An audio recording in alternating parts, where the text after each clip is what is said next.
Hello friends, welcome to अभिनय infotech tutorials.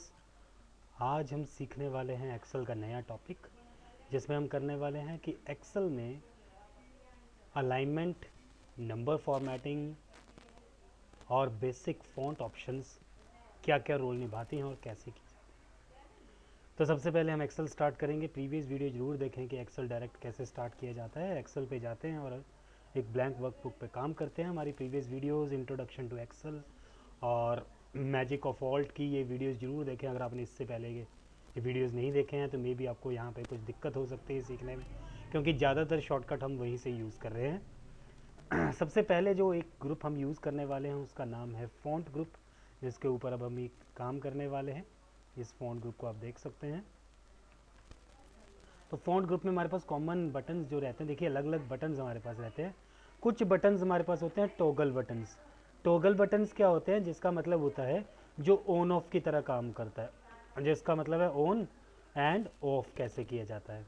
तो on off क्या होता है? जैसे बोल्ड, इटैलिक, अंडरलाइन, ये ऐसे बटन्स हैं जिनको क्लिक करने पे ऑन होते हैं और जिसको क्लिक करने पे ऑफ हो जाता है। जैसे हमने बोल्ड लिखा, जैसे डी पे हमने क्लिक किया तो बोल्ड हो गया, और बी पे हमने दोबारा क्लिक किया तो बोल्ड हट जाएगा। देखिए ये हमारे पास क्या है, ये एक तरह का ऑन एंड ऑफ ऑप्शन होता है जिस पे क्लिक करने पे सारा काम होता है। तो इसका शॉर्टकट क्या हो सकता है? अब शॉर्टकट हमें सीखना पड़ेगा। किससे स्टार्ट हो रहा है? बोल्ड बी से। तो shortcut will be control plus B. तो कंट्रोल बी से हम बोल्ड कर सकते हैं। सिमिलरली हमारे पास नेक्स्ट ऑप्शन होती है इटैलिक। इटैलिक में आपका टेक्स्ट थोड़ा स्लैंट हो जाता है। हम इस पर क्लिक करते तो यहाँ पे आई लिखा हुआ है, इस पर क्लिक करते ही क्या हुआ? टेक्स्ट थोड़ा स्लैंट। तो ये भी ऑन ऑफ की तरह काम कर रहा है। ये टॉगल बटन्स हैं। तो इसको हम यूज़ करेंगे control plus I. Control plus I is toggling of the, यानी कि इटैलिक केस हम चेंज कर रहे हैं, इसमें टॉगलिंग कर रहे हैं इटैलिक की। Thereafter next toggle button हमारे पास कौन कौन से रहते हैं? इसके अलावा हमारे पास रैप टेक्स्ट एक बटन है जो भी टॉगलिंग का काम करता है। जैसे हमने कोई नेम लिखा, आपको पता होगा प्रीवियस वीडियो में भी हमने डिस्कस किया था कि किस तरह डाटा एंटर जब करते हैं तो रैप टेक्स्ट क्या काम करता है, वही अब हम देखने वाले हैं।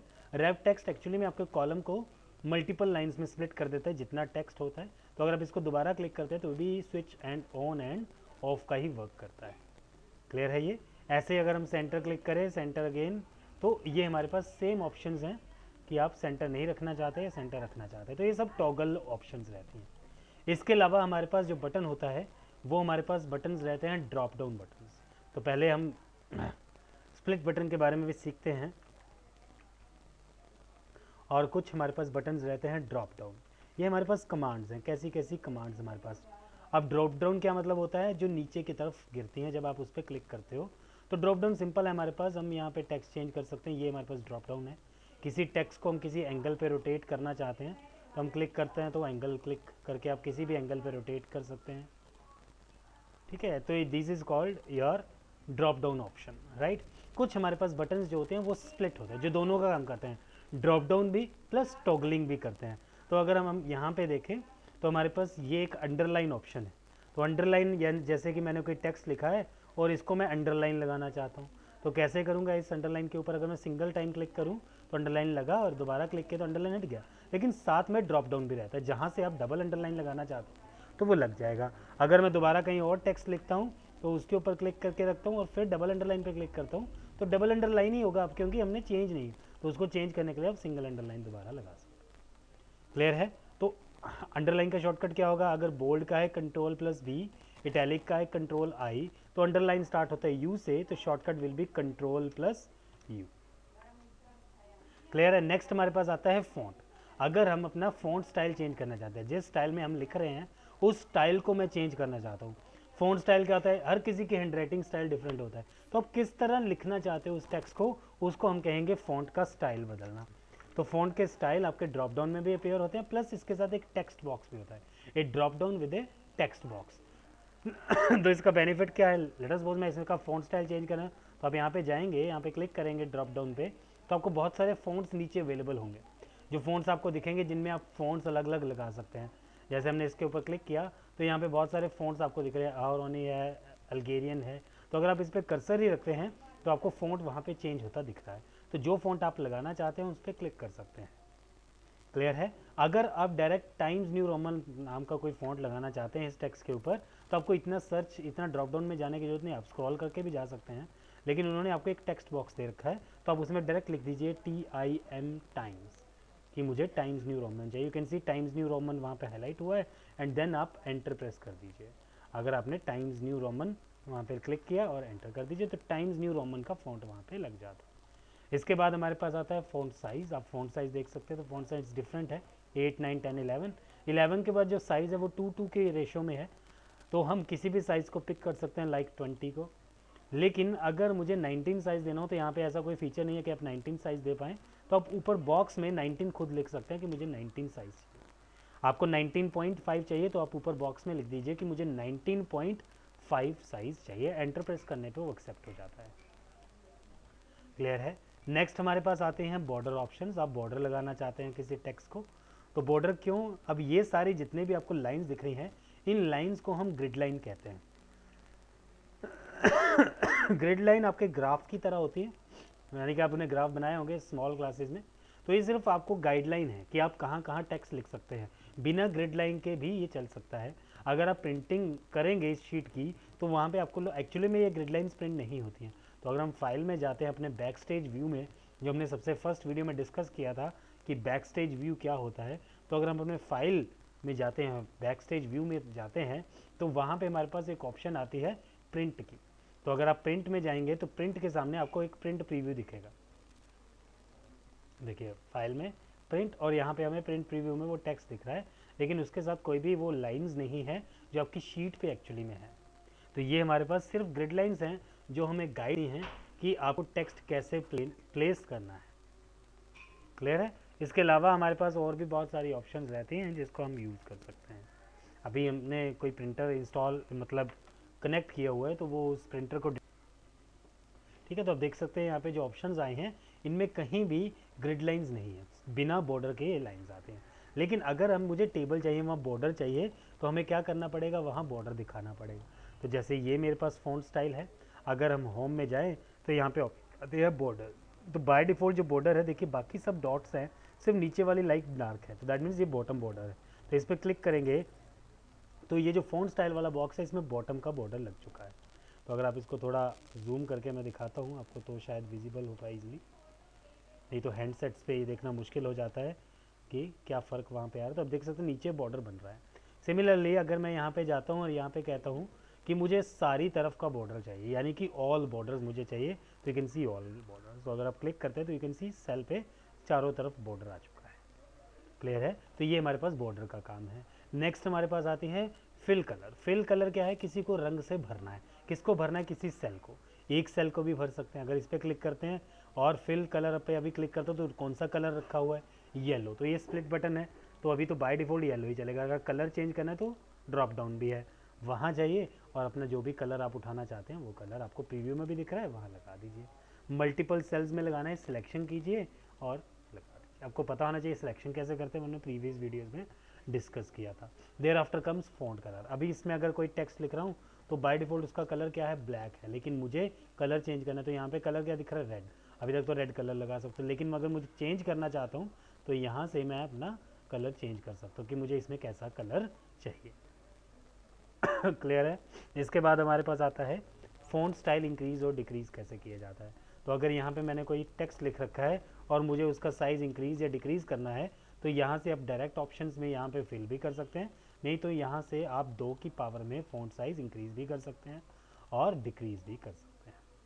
अब रहे फ़ॉन्ट साइज़ इंक्रीज़ या डिक्रीज़ करने के शॉर्टकट। तो अगर आप फ़ॉन्ट साइज़ इंक्रीज़ या डिक्रीज़ करना चाहते हैं, तो आप कंट्रोल शिफ्ट F का यूज़ कर सकते हैं, जिससे आप उस विंडो पे चले जाएंगे जिस पे आप फ़ॉन्ट साइज़ चेंज कर सकते हैं। तो कंट्रोल शिफ्ट F होते ही आप एक विंडो पे चले जाएंगे जहाँ पे फ़ॉन्ट चेंज कर सकते हैं, फ़ॉन्ट का स्टाइल चेंज कर सकते हैं, फ़ॉन्ट का साइज़ चेंज किया जा सकता है। तो आपको एक विंडो अपीयर हो जाएगी जिसके ऊपर आप ये सारा काम आराम से कर सकते हैं। क्लियर है। तो यहाँ पे देखिए ये फ़ॉन्ट है, इसके ऊपर ये स्टाइल्स हैं, आप टैब से किसी भी पोर्शन पे क्विकली नेविगेट कर सकते हैं, नहीं तो माउस तो आपके पास है, माउस तो फिर डायरेक्ट यहाँ भी जा सकते हैं, लेकिन अगर आप माउस के बिना काम करते हैं तो that is more efficient work. तो आप टैब से यहाँ पे जाके साइज़ लिखिए एंड एंटर प्रेस कर दीजिए। क्लियर है। नेक्स्ट हमारे पास आता है अलाइनमेंट एरिया। अलाइनमेंट्स। अब अलाइनमेंट समझना एक्सेल में बहुत ज़रूरी है, तो हम समझते हैं कि अलाइनमेंट्स क्या होती हैं। तो पहले हम क्लियर कर देते हैं सारा टेक्स्ट, और शीट के बिल्कुल लेफ्ट पे जाने के लिए कंट्रोल लेफ्ट एरो, याद होगा आपको प्रीवियस वीडियोज़ में डिस्कस हुआ है। अब अलाइनमेंट्स क्या होती हैं तो अलाइनमेंट समझते हैं। सबसे पहले एक्सेल कैसे अलाइन करता है आपके डाटा को, हमने शुरू में डिस्कस किया था कि अगर हमारे पास जब डाटा एंटर होता है एक्सेल में, तो बहुत टाइप का डाटा एंटर होता है, कुछ नंबर्स होते हैं, कुछ टेक्स्ट होते हैं, कुछ सिंबल्स होते हैं। अब अगर मैं टेक्स्ट एंटर करता हूँ, मैं यहाँ पे लिखता हूँ अपना नाम अभिनय, तो आप देखेंगे कि ये एक टेक्स्ट है, इसको क्या कहेंगे, टेक्स्ट, जो ABCD से बना है। तो टेक्स्ट हमेशा लेफ्ट की तरफ रहता है। आप इस सेल में देखेंगे तो टेक्स्ट किस तरफ दिख रहा है आपको, बिल्कुल लेफ्ट पे दिख रहा होगा कि टेक्स्ट हमारे लेफ्ट पे अलाइन हुआ है। हालांकि इतना बड़ा बॉक्स है हमारे पास, ये फुल बॉक्स है, लेकिन फिर भी टेक्स्ट किस तरफ है, लेफ्ट पे अलाइन हो जाता है। क्लियर है ये। नेक्स्ट हमारे पास आता है, अगर हम कोई नंबर लिखते हैं, मैं यहाँ पे 123 लिख रहा हूँ, तो नंबर आप देखिए नंबर किस तरफ प्लेस हो जाता है, राइट पे चला जाता है। तो जब भी आप सेल में कोई नंबर लिखते हैं तो हमेशा राइट पे दिखता है। इसी तरह अगर लेफ्ट और राइट पे टेक्स्ट एंड नंबर होते हैं, तो हमारे पास क्वेश्चन है कि मिडल में क्या है। ये हमने प्रीवियस वीडियोस में भी डिस्कस किया था, आप वो वीडियोस भी देख सकते हैं। तो अगर मैं किसी टेक्स्ट के साथ कोई नंबर लिख देता हूँ तो वो टेक्स्ट है, लेकिन मिडल में क्या बचेगा, तो मिडल में क्या रहेंगे, एरर। इसके लिए आप प्रीवियस वीडियोस देखें तो आपको उसमें समझ आ जाएगा कि अलाइनमेंट कैसे होती है, बाय डिफ़ॉल्ट अलाइनमेंट कैसे होती है। अब हमारे पास यहाँ पे 9 अलाइनमेंट्स भी हैं। वैसे तो 6 अलाइनमेंट्स आपको दिख रहे हैं, लेकिन कॉमन टेबल में 9 अलाइनमेंट्स होती हैं। तो अगर मुझे यहाँ पे अलाइनमेंट्स करनी है तो ये 6 अलाइनमेंट्स दे रखी हैं। हमारे पास एक कॉलम होता है और एक रो होती है। अगर कॉलम को हम बड़ा या छोटा करना चाहते हैं तो कॉलम के बॉर्डर पे हम जाएंगे, तो आपको ये कर्सर अपीयर होगा, तब आप क्लिक करेंगे और ड्रैग करेंगे तो विड्थ बड़ी या छोटी होती है। इस तरह हाइट होती है रो वाइज। तो रो ये है, इस पर अगर हम क्लिक किया ड्रैग करेंगे तो हाइट कम या ज़्यादा होती है। तो एक बॉक्स के अंदर टेक्स्ट कितनी पोजीशन पे हो सकता है, 6 पोजीशंस पे हो सकता है। टेक्स्ट हो सकता है कि बिल्कुल टॉप पे हो, देखिए ये सबसे ऊपर वाली अलाइनमेंट वर्टिकल है, यानी कि row wise alignment. Height wise ये टॉप पे हो सकता है, हाइट वाइज ये मिडल में हो सकता है, या हाइट वाइज ये बिल्कुल नीचे हो सकता है। ठीक है। इस तरह अगर विड्थ वाइज देखें, कॉलम वाइज देखें, तो ये लेफ्ट पे हो सकता है, सेंटर में हो सकता है, या राइट पे अलाइन किया जा सकता है। तो इनको हम कहते हैं टोटल 6 अलाइनमेंट्स। क्लियर है। नेक्स्ट जो हमारे पास ऑप्शन है वो हमारे पास है, अगर टेक्स्ट को मैं किसी एंगल में बदलना चाहता हूँ, तो एंगल चेंज करना चाहते हैं तो हम किसी टेक्स्ट का एंगल भी चेंज कर सकते हैं। Thereafter comes your indenting. अब इंडेंटिंग क्या होती है, indenting is space from border of cell. Cell से कितनी दूर है आपका टेक्स्ट, इसको हम क्या कहेंगे, इंडेंट कहेंगे। हालांकि वर्ड में इसकी डेफिनेशन चेंज हो सकती है। अब इंडेंट क्यों यूज़ करेंगे, लेट अस सपोज मैंने यहाँ पे कुछ नंबर्स लिखे, और नंबर हमने पिछली वीडियो में सीखा था कि सीरीज़ कैसे बनाते हैं। तो मैंने यहाँ पे एक सीरीज़ बनाई, ये सीरीज़ में मुझे ये 12 थोड़ा लेफ्ट पे चाहिए, मतलब थोड़ा इस तरफ चाहिए अलाइनमेंट में, बिल्कुल इस तरफ। तो ये मैं कर नहीं पा रहा हूँ। और अगर मैं करता भी, या मैं कोई टेक्स्ट लिखता हूँ, यहाँ पे कुछ टेक्स्ट लिख देते हैं हम, तो टेक्स्ट आपको बाय डिफ़ॉल्ट पता है लेफ्ट पे ही रहेगा, तो हमने टेक्स्ट लिखा, सभी सेल्स में टेक्स्ट पहुँचाया। प्रीवियस वीडियो में देख सकते हैं मैंने कैसे किया। अब ये टेक्स्ट मुझे थोड़ा सा आगे चाहिए, सेंटर नहीं चाहिए बिल्कुल, बस 1-2 स्पेस छोड़ के चाहिए। लेकिन ये सारे टेक्स्ट मुझे ऐसे चाहिए, मुझे कितनी बार स्पेस देना पड़ेगा, जितनी बार टेक्स्ट है। तो इस केस में आपको कौन हेल्प करेगा, इंडेंट हेल्प कर देगा।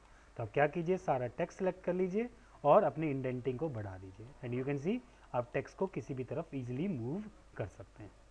There after come wrapping of text. Wrapping means अगर मैंने यहाँ पे कोई डाटा सेल से ज़्यादा लिख दिया है, तो अगर मुझे उसको एक सेल के अंदर ही लिखना है, जैसे मुझे अपना नाम लिखना है अभिनय सूद, लेकिन सूद तो नहीं आएगा, तो नई लाइन स्टार्ट करनी है तो ऑल्ट एंटर एंड आप नेम लिख सकते हैं। अगर आप ऐसा नहीं कर सकते, आपके पास डायरेक्ट ऑप्शन है, आप अपना नाम लिख दीजिए और इस सेल पे ही कर्सर रखते हुए रैप टेक्स्ट को क्लिक कर दीजिए, तो आपका टेक्स्ट 2 लाइन्स में अपीयर हो। क्लियर है। Thereafter comes merge and centre. Merging क्या कहते हैं, मल्टीपल कॉलम्स को क्लब अप कर सकते हैं। कभी कभार क्या होता है कि जैसे हमने कोई प्रोडक्ट लिखा, हमने यहाँ पे लिखा मारुति, यहाँ पे लिखा मैंने Hyundai, राइट, और यहाँ पे मैंने लिख दिया समथिंग लाइक Renault। तो मुझे ये सब पता है कि ये सब कार के ब्रांड्स हैं, तो मैं ऊपर एक हेडिंग देना चाहता हूँ सबके ऊपर कि ये कार ब्रांड्स हैं। अब ये हेडिंग तो एक ही सेल की बनी है, लेकिन मुझे हेडिंग तीनों सेल्स की बनानी है, तो हम तीनों सेल्स को सिलेक्ट करेंगे और ऊपर से ऑप्शन क्लिक कर देंगे मर्ज एंड सेंटर, तो क्या होगा, ये एक सेल में बदल जाएगा और आपका टेक्स्ट सेंटर में प्लेस हो जाएगा। इसके साथ ही क्योंकि ये स्प्लिट बटन है तो अगर आप ऑप्शंस में जाएंगे नेक्स्ट लिखो है मर्ज अक्रॉस। मर्ज अक्रॉस का मतलब क्या होता है, ये मर्ज तो होंगे लेकिन डाटा जो है वो सेंटर नहीं प्लेस्ड होगा। लेट अस सी, तो अगर हम इसको दोबारा पहले अंडू कर लेते हैं तो अंडू के लिए आपके पास ऊपर ऑप्शन हैं, तो आप अंडू कर दीजिए एंड दोबारा मर्ज एंड सेंटर में जाते हैं और मर्ज अक्रॉस करते हैं। तो देखिए मर्जिंग तो हुई लेकिन टेक्स्ट हमारा लेफ्ट पे ही रहा, क्योंकि टेक्स्ट की बाय डिफॉल्ट पोजीशन क्या होती है, लेफ्ट होती है। इसके अलावा मर्ज सेल सेम ऑप्शन है, तो आप इसको भी क्लिक कर सकते हैं, ये सिंपल एक सेल में कन्वर्ट कर देगा। अनमर्ज यानी कि दोबारा आप वापस इसको स्प्लिट कर सकते हैं, जैसा था वैसे ही रहने दें। ये अनमर्ज आपका टॉगल मोड में होता है, तो मर्ज किया या मर्ज को दोबारा क्लिक किया तो वो अनमर्ज का ही काम करेगा। क्लियर है, that is all about your alignments. Next हमारे पास लास्ट ग्रुप रहता है नंबर ग्रुप। नंबर ग्रुप हम क्यों यूज़ करते हैं, जब हम किसी टेक्स्ट को फॉर्मेट करना चाहते हैं। तो एक्सेल का एक थंब रूल है जो मैं यहाँ पे बता देता हूँ, ये फर्स्ट थंब रूल है एक्सेल का। एक्सेल कहता है what you see in cell is not always present in the cell. मतलब जो आप सेल में देखते हैं वो एक्चुअली में सेल में प्रेजेंट नहीं होता। अब ये थंब रूल क्या है, लेट अस सपोज मैंने यहाँ पे कोई नंबर लिखा 123.4.567, राइट, और इस नंबर को हम नंबर फॉर्मेटिंग में जाते हैं तो यहाँ पे दो ऑप्शंस रहते हैं, इनको हम कहते हैं इंक्रीज डेसिमल या डिक्रीज डेसिमल। हमारे पास दो ऑप्शन है, देखिए डिक्रीज डेसिमल और इंक्रीज डेसिमल। अगर मैं यहाँ पे इस नंबर का डेसिमल डिक्रीज करता हूँ तो क्या होगा, मैथ में क्या कहते हैं, हम इसको राउंड ऑफ कहते हैं। अगर 5 से बड़ा नंबर होता है तो नेक्स्ट डिजिट इंक्रीज हो जाती है एक नंबर से। अब ये 5 से बड़ा नंबर तो नेचुरली 6 पे इफेक्ट आएगा, तो अगर हम डिक्रीज करते हैं डेसिमल तो राउंड ऑफ हो रहा है, इस तरफ 5 का 6 और 1 2 3 5 ये नंबर बन चुका है। अब अगर इस नंबर को हम 10 से मल्टीप्लाई करते हैं equal to this number into 10, तो क्या होना चाहिए आंसर 12350, सबकी यही उम्मीद है। तो जब हम क्लिक करते हैं आंसर एक्चुअली में वो नहीं आता है, आंसर वो आता है जो सेल में पहले वैल्यू थी। सो रूल क्या कहता है, what you see inside cell, जो सेल में देख रहे हो वो सेल में है नहीं, तो सेल में एक्चुअल वैल्यू क्या है 1234.567 है, और एक्चुअली में एक्सेल उस नंबर के साथ काम करता है जो उसकी ओरिजिनल वैल्यू थी, वो उस नंबर के साथ काम नहीं करता जो आपने फॉर्मेट किया है। होप सो आपको ये समझ आ रहा होगा। तो जब हमने नंबर राउंड ऑफ किया तो ऊपर हमारे पास कुछ सिंटेक्स चेंज, जब भी आप किसी टेक्स्ट बॉक्स पे काम करते हैं जब तक आपने उस सेल पे कोई फॉर्मेटिंग नहीं लगाई है वो हमारी एक जनरल फॉर्मेटिंग है। क्लियर, जब हमने उसके ऊपर कोई डॉलर सिंबल, कोई परसेंटेज, कोई टाइम, कुछ ऐसा लिख दिया तो उसी तरह की फॉर्मेटिंग में चेंज होता है।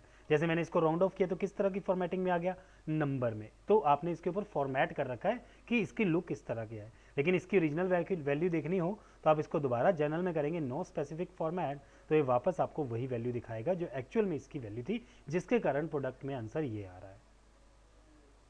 क्लियर है ये। नेक्स्ट हमारे पास आता है कि हम डॉलर सिंबल कैसे लगा सकते हैं। अब अगर मैं यहाँ पे कोई नंबर लिखता हूँ 234, तो इसको मैं डॉलर सिंबल लगाना चाहता हूँ। डॉलर लगाने का ये मतलब नहीं है कि हम यहाँ पे इसको डॉलर करेंसी में चेंज कर रहे हैं, हम सिर्फ इसकी फॉर्मेटिंग चेंज करें कि इसके आगे डॉलर का सिंबल लग जाए। तो अगर आप डॉलर पे जाते हैं, यहाँ पे डॉलर सिंबल है, तो अगर आप उस पर क्लिक करते हैं तो ये डॉलर में कन्वर्ट हो जाता है, प्लस डेसिमल 002 का डिफॉल्ट साइज इसके साथ लग जाता है। अब बात ये उठती है कि हम ये कीबोर्ड से कैसे डायरेक्ट कर सकते हैं। अब आपको कीबोर्ड पे पता है कि डॉलर सिंबल कौन सी की पे होता है, 4 नंबर की पे आपको दिखता है। तो आप अगर देखना चाहते हैं तो मैं आपको दिखा देता हूँ डॉलर सिंबल आपके कीबोर्ड पे कहाँ होता है। 2 मिनट आपको वेट करना पड़ेगा so that utility manager open हो। तो इसमें आप देख सकते हैं ऑन स्क्रीन कीबोर्ड ऑन करता हूँ, जिसमें मैं आपको दिखाता हूँ कि डॉलर एक्चुअली में कहाँ है। नहीं तो आप अपने कीबोर्ड पे देख सकते हैं, देखिए ये 4 नंबर जो है, 4 नंबर जो की है इसके ऊपर डॉलर है। तो अगर 4 नंबर की के ऊपर डॉलर है और इसको चलाना हो, अगर डॉलर सामने होता तो डायरेक्टली आप प्रेस करते, तो शॉर्टकट होना चाहिए था कंट्रोल एंड डॉलर सिंबल। लेकिन डॉलर क्योंकि 4 के ऊपर है तो ऊपर वाली की किसके साथ चलती है, शिफ्ट के साथ। तो आपको कंट्रोल डॉलर नहीं लगाना, क्या यूज़ करना पड़ेगा, कंट्रोल शिफ्ट प्लस डॉलर। तो आपका शॉर्टकट बनेगा control shift dollar. Let's check this shortcut. हमने एक नंबर लिखा, कंट्रोल एंटर प्रेस किया, सेम सेल पे रहने के लिए, प्रीवियस वीडियोस में डिस्कस्ड है क्यों ऐसे किया जाता है। मुझे इस पे डॉलर लगाना है तो कंट्रोल शिफ्ट डॉलर मैंने प्रेस किया है, तो क्या हुआ, इसके ऊपर डॉलर का सिंबल जनरेट हो गया। क्लियर है। नेक्स्ट हमारे पास सिंबल आता है परसेंटेज। तो what is the right way to add percentage. हम किस वे से परसेंटेज लगा सकते हैं, राइट तो कैसे कैसे लगाई जा सकती है परसेंटेज, और रोंग वे क्या है परसेंटेज। तो इन सभी को सिलेक्ट करके मैं मर्ज कर देता हूँ। रोंग वे कौन से हैं, कौन सी गलतियां करते हैं हम परसेंटेज लगाते वक्त। रोंग वे, पहला रोंग वे है after writing text in a cell. अगर हम सेल में कुछ लिख देते और उसके बाद परसेंटेज लगाया, लेट अस सपोज मैंने लिखा मुझे बनाना है 5%, मैंने 5 लिखा और उसके बाद मैं परसेंटेज पे गया और इस पर क्लिक किया तो क्या हुआ 500% बन गया। एक रॉन्ग वे ये है हमारे पास। दूसरा और भी काफ़ी वेज है हमारे पास, लेकिन राइट वे क्या है, राइट वे है या तो आप पहले ही परसेंटेज सिंबल यूज़ कर लीजिए अपने बॉक्स के ऊपर और तब आप नंबर को लिखिए 5%, this is A correct way. Second way क्या है, आप टाइपिंग करते वक्त ये काम कर सकते हैं, add percentage symbol while typing. तो जब आप टाइप कर रहे हैं उसी वक्त परसेंटेज लगाए, जैसे मैं लिखा 5 और खुद शिफ्ट के साथ 5 को प्रेस कर दीजिए, 5% वहाँ पे लग गया। So what you see inside cell is not always present in the cell. ये हम देखते हैं अब क्या है। अगर मैंने यहाँ पे लिखा 5% और मैं इसको इंटू 10 कर देता हूँ, 5% इंटू 10, तो कितना आंसर आ रहा है 0.5। अब ऐसा क्यों हो रहा है कि 5% की ओरिजिनल वैल्यू देखनी पड़ेगी। तो अब देखिए ऊपर फॉर्मेटिंग क्या हो रखी है, परसेंटेज। अगर ओरिजिनल देखना तो कैसे देखेंगे, जनरल। तो जनरल में क्या वैल्यू है इसकी 0.05। तो अगर इसको 10 से मल्टीप्लाई करेंगे तो क्या आंसर मिलेगा 0.5। 0.05 मीन्स 5/100 इंटू 10, 0 से 0 कैंसिल, तो हमारे पास 5.5 ही बचेगा। 5/10 इज 0.5। क्लियर है हमारे, ये समझ आ गया है। तो इसका शॉर्टकट क्या रहेगा, अब सेम है 5 के ऊपर परसेंटेज का सिंबल होता है, तो शॉर्टकट होना चाहिए था कंट्रोल प्लस परसेंटेज, लेकिन परसेंटेज तो है 5 के ऊपर, तो ऊपर वाला सिंबल किससे चलेगा, शिफ्ट से। तो हम क्या लिखेंगे, शिफ्ट प्लस हम क्या लगाएंगे, परसेंटेज सिंबल। तो let us check this shortcut, 4 लिखा, कंट्रोल शिफ्ट परसेंटेज, ये रॉन्ग वे है लिखने का। तो हम क्या करें, पहले ही परसेंटेज लगा दें, कंट्रोल शिफ्ट परसेंटेज और अब 4 लिख दें, तो क्या हो गया, या 5% या 4% जो भी आपके पास है वो टेक्स्ट लिखा जाएगा। नेक्स्ट हमारे पास आता है कॉमा सेपरेटेड वैल्यूज़। कभी कभार हम मैथ में देखते हैं कि वैल्यूज़ कैसे लिखी होती है 12,325, इस तरह कॉमा से सेपरेटेड होती है वैल्यू। अगर हमें इस तरह कॉमा से सेपरेटेड वैल्यूज़ लिखनी है तो हम बाय डिफ़ॉल्ट एक्सेल का सिंटैक्स यूज़ कर सकते हैं, कॉमा सेपरेटेड सिंटैक्स यूज़ किया जा सकता है। तो यहाँ पे देखिए कॉमा लिखा हो तो इसके ऊपर सेलेक्ट कीजिए, तो आपका टेक्स्ट कॉमा कॉमा से सेपरेट हो जाएगा। क्लियर है। नेक्स्ट हमारे पास ऑप्शन है इंक्रीज एंड डिक्रीज डेसिमल, जो हमने पहले ही देख ली है। उसके ऊपर हमारे पास डिफरेंट फॉर्मेटिंग्स रहती है, हम नंबर फॉर्मेट में, क्रस अकाउंटिंग में, धीरे धीरे हम इन नंबर फॉर्मेट्स की तरफ आएंगे। नेक्स्ट वीडियोस में समझेंगे कि ये सारा हमारे पास नंबर फॉर्मेटिंग आगे ये ऑप्शंस कैसे यूज़ की जाती हैं, कस्टम फॉर्मेटिंग कैसे की जाती है, ये हम अपने से नेक्स्ट वीडियो में देखेंगे। तो आज तक इतना ही, होप सो आपको ये समझ आएगा। अगर आपको कोई क्वेश्चंस हैं, आपको लगता है कि कोई लूप होल्स हैं, कोई बॉटलनेक्स या पिटफॉल्स हैं हमारे वीडियो में, तो ज़रूर कमेंट कीजिए, सब्सक्राइब कीजिए हमारा चैनल, ताकि और भी एक्सेल की वीडियोस आप समझ पाएँ। Thank you very much for watching Abhinay Infotech, thank you so much. तो ये था आज का हमारा ट्यूटोरियल। आप सब्सक्राइब कीजिए हमारे वीडियो सो दैट आपके पास